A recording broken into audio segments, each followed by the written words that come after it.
Mary goes to the church daily, ఇది wrong sentence అండి. Mary goes to church daily, ఇది correct sentence.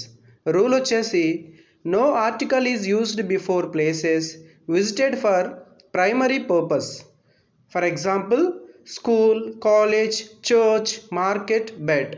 ఇక్కడ primary purpose అంటే చర్చ్కి ప్రేయర్ చేయడానికి వెళ్ళటం అనేటటువంటిది ప్రైమరీ పర్పస్. స్కూల్కి కానీ కాలేజీకి కానీ చదువుకోవడానికి వెళ్ళటం అనేది ప్రైమరీ పర్పస్. బెడ్ మీదకి నిద్రపోవడానికి వెళ్ళటం అనేది ప్రైమరీ పర్పస్. అలా కాకుండా సెకండరీ పర్పస్కి ఉపయోగిస్తే మాత్రమే ఆర్టికల్ ఉపయోగించాలి. సెకండరీ పర్పస్ అంటే ఇక్కడ మేరీ చర్చ్కి తన సిస్టర్ని డ్రాప్ చేయడానికి వెళ్ళిందనుకోండి, లేదా పికప్ చేసుకోవడానికి చర్చ్ దగ్గరికి వెళ్ళిందనుకోండి, అది సెకండరీ పర్పస్, అప్పుడు ఆర్టికల్ ఉపయోగిస్తాం. బట్ చర్చ్కి ప్రేయర్ చేయడానికి వెళ్ళిందనుకోండి, అది ప్రైమరీ పర్పస్. అలాంటి సందర్భాల్లో మనం ఎలాంటి ఆర్టికల్ ఉపయోగించకూడదు. Thank you.